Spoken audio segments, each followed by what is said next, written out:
Olá, turma! Hoje nós iremos estudar o capítulo 4, cujo tema é França, Revolução e a Era Napoleônica. Eu irei fazer o acompanhamento junto com vocês com o nosso livro didático, certo? Fiz algumas anotações aqui ao lado para repassar para vocês algo que chame mais a atenção, certo? Logo de cara, a gente vai ver como se deu todo esse processo, quais foram as causas e também o período, certo?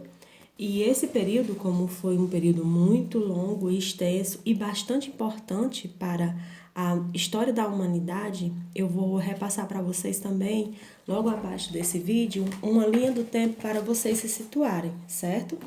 Então, vamos lá, né? Vamos começar a nossa aula.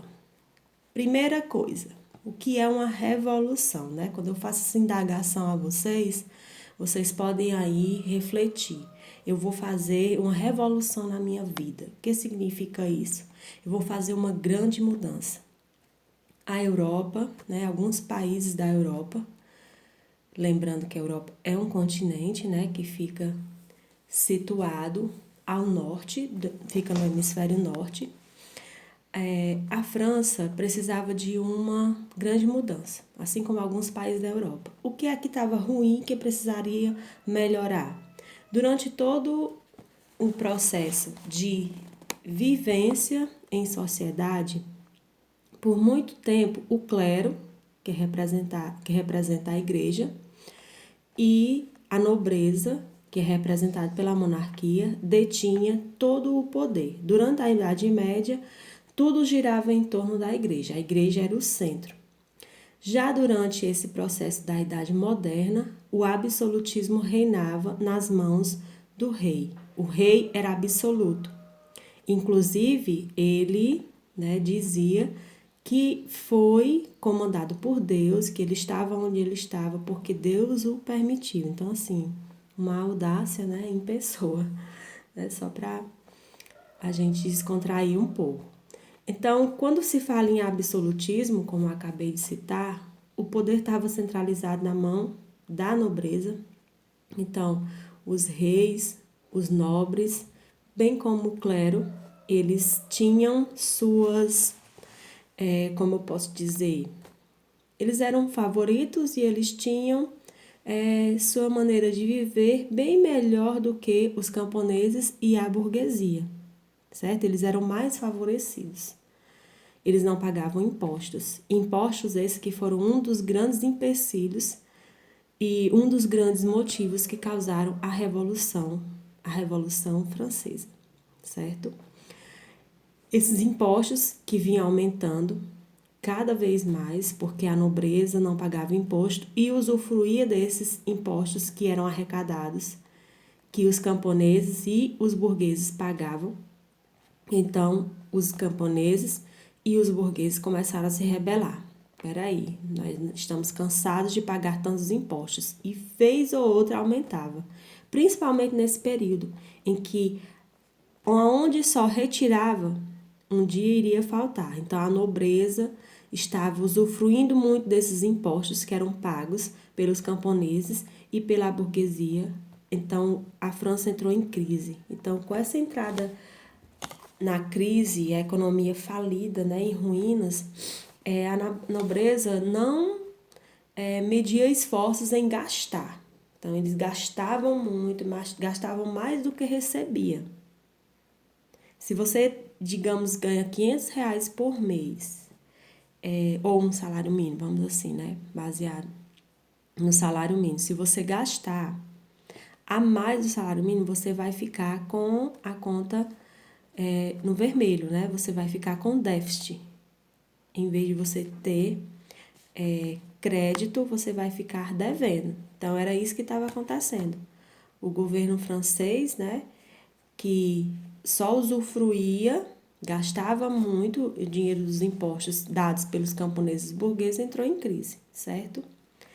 Eu fiz aqui, abaixo do livro de vocês, depois vocês podem até fazer no caderno de vocês, uma piramidezinha representando os 3 estados. Inclusive, até esqueci de colocar aqui o nome, daqueles que pertencem ao terceiro estado. O primeiro estado, não sei se dá para você ver, eu posso até depois reproduzir melhor, tá?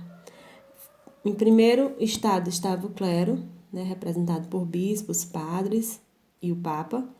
Logo após estava a nobreza e, por último, em sua grande maioria, eram os camponeses e os burgueses. Quem eram os burgueses? Comerciantes. O que acontecia? Vocês veem aí que uma minoria comandava enquanto uma maioria pagava pelo luxo em que a nobreza e o clero viviam, certo? Esses aqui, né, como eu posso citar aqui, fazem parte dos estados gerais, né? O primeiro estado, o clero, o segundo estado, a nobreza, e o terceiro estado, os camponeses e a burguesia.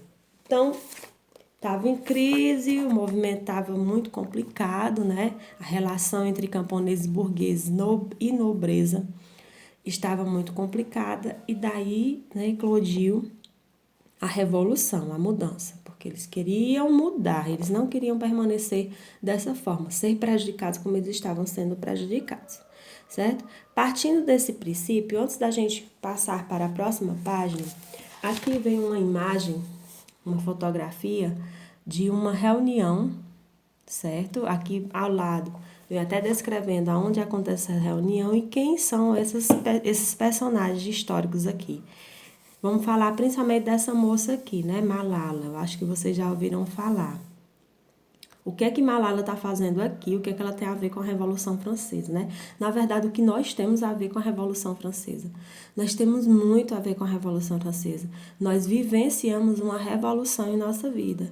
Malala, ela é uma moça ativista, né? Ela, de certa forma, mudou a sociedade em que ela vivia, pois ela, assim como os camponeses e os burgueses no século XVI, Malala no século XXI estava se rebelando também contra uma imposição que acontecia no país em que ela vivia, onde as meninas não teriam direito de estudar. Então ela bateu o pé e disse, não, vamos buscar os nossos direitos, né? E Malala é uma ativista conhecida internacionalmente, inclusive ela lançou um livro contando um pouco da história de como ela enfrentou o Talibã, uma milícia do Oriente Médio, e conseguiu conquistar o seu espaço, né? Ela como mulher e principalmente aonde ela vive, onde as mulheres nem sequer têm um direito, né? Tinham, né, no caso, o direito de estudar. É bem interessante, né? Então, Malala, ela fez uma revolução. E a gente também faz algumas revoluções, algumas mudanças em nossa vida em prol, não só de si, mas de todo um coletivo, certo? Aí acima, né, vem citando uma conversa entre um avô e sua neta. O avô, no caso aí, não é qualquer um, é um historiador francês, Michel Vauvel, não sei se a pronúncia é bem essa, mas isso não nos cabe, né, pronunciar de forma correta, pelo menos eu não sei. E a sua neta Gabrielle, né, onde ela pergunta, né, o que é uma revolução e o porquê estudar a Revolução Francesa. Aí ele cita, né, que a revolução é feita de sombra, mas acima de tudo de luz, né? Quem lembra a gente do iluminismo, que é a busca pela razão, a busca pela a melhoria de vida por meio do conhecimento. Então a esperança do mundo era mudar, né? Era mudar, e a burguesia e as classes populares, os camponeses, estavam querendo essa mudança já. E isso acontece há muito tempo atrás, essa busca pela mudança, né? Pela uma melhor qualidade de vida para todos. Então, a conquista da igualdade pela mulher, a ratificação do fim da escravidão, mas, sobretudo, a eliminação das desigualdades sociais, são assuntos mais atuais do que vocês imaginam, certo?